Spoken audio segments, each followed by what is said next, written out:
नमस्ते बच्चों, Sonia Verma Hindi classes YouTube channel में आप सभी का स्वागत है। और आज मैं प्रश्नावली 146 आपके साथ साझा कर रही हूँ।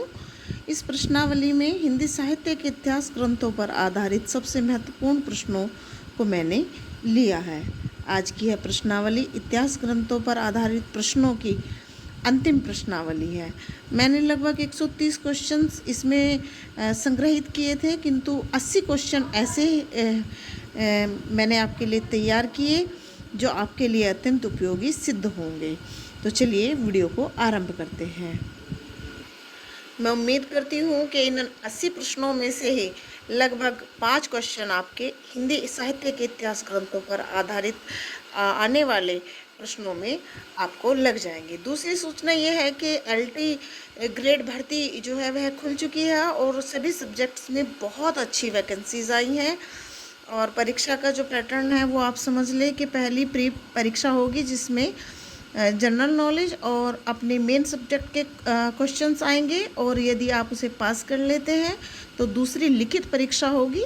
जिस प्रकार पहले यूजीसी नेट का पेपर आता था जिसमें लिखकर प्रश्नों के उत्तर देने होते थे। तो अपनी तैयारी को बहुत अच्छे से कीजिए ताकि आप में से ही बहुत सारे बच्चे एलटी ग्रेड हिंदी की परीक्षा को भी पास कर सकें। तो आज के 10 प्रश्न और आज की हिंदी साहित्य इतिहास ग्रंथों पर यह अंतिम वीडियो होगी। इसके बाद आदिकाल के सबसे महत्वपूर्ण प्रश्नों पर मैं प्रश्नावली आपके साथ साझा करती रहूँगी। और साथ ही साथ जो अन्य महत्वपूर्ण वीडियो मैं जैसे एक दिन इतिहास ग्रंथों पर डालती हूँ और एक दिन किसी अन्य रचना के विषय में महत्वपूर्ण तथ्यों से युक्त वीडियो मैं आपके लिए शेयर करती हूँ, उसी प्रकार यह श्रृंखला चलती रहेगी। तो पहला प्रश्न देख लेते हैं। 71 नंबर से आरंभ कर रही हूँ।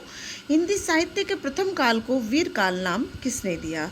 तो वीर काल नाम दिया श्री विश्वनाथ प्रसाद मिश्र जी ने। 72 नंबर के प्रश्न को देख रहे हैं। आचार्य शुक्ल रचित हिंदी साहित्य का इतिहास ग्रंथ कब प्रकाशित हुआ? तो यह सन 1929 ईस्वी में प्रकाशित हुआ था।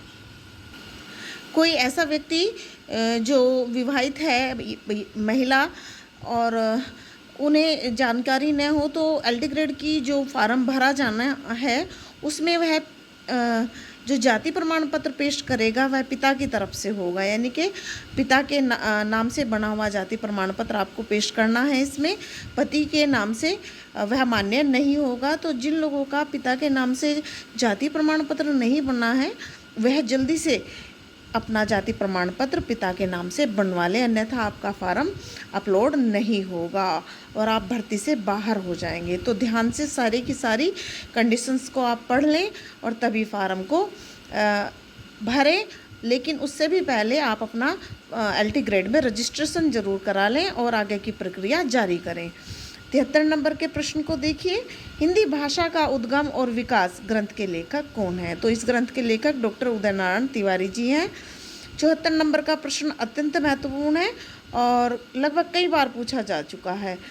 हिंदी साहित्य के इतिहास लेखन में सर्वप्रथम काल विभाजन व नामकरण का प्रयास करने वाले इतिहासकार कौन है? तो यह है डॉक्टर जॉर्ज ग्रियर्सन जी हैं। इन्होंने ही सर्वप्रथम हिंदी साहित्य का काल विभाजन और नामकरण करने का प्रयास किया था।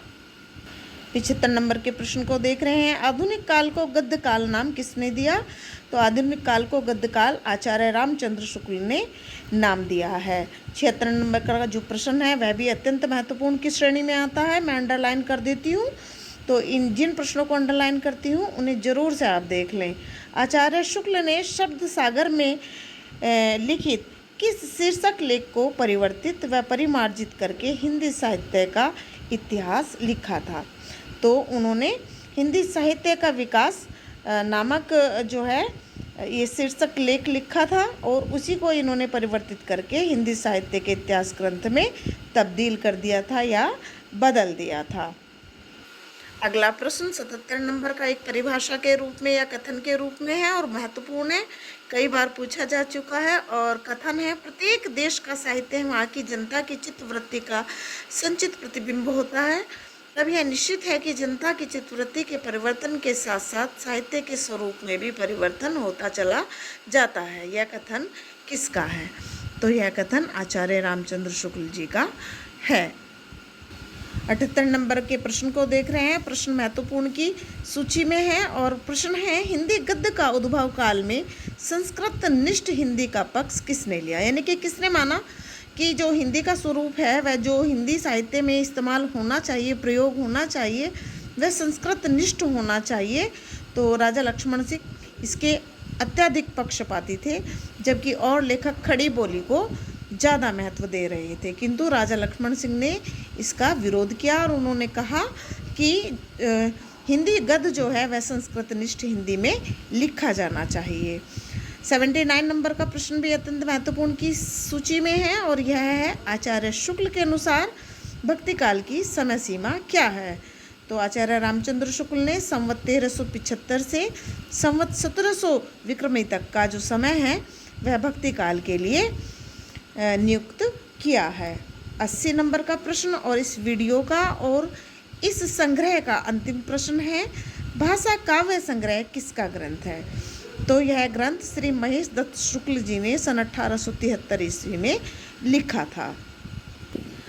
आशा करती हूँ आज की वीडियो आपके लिए अत्यंत उपयोगी सिद्ध होगी और यदि वीडियो पसंद आए तो वीडियो को लाइक कीजिए, वीडियो को ज़्यादा से ज़्यादा शेयर कीजिए और चैनल को सब्सक्राइब जरूर कीजिए। कल की वीडियो जैसी और उनके साहित्य पर आधारित होगी। वीडियो लंबी होगी किंतु उसे देखना न भूले, अत्यंत महत्वपूर्ण वीडियो ये होने वाली है। तो चलिए कल मिलते हैं, तब तक के लिए नमस्ते, धन्यवाद।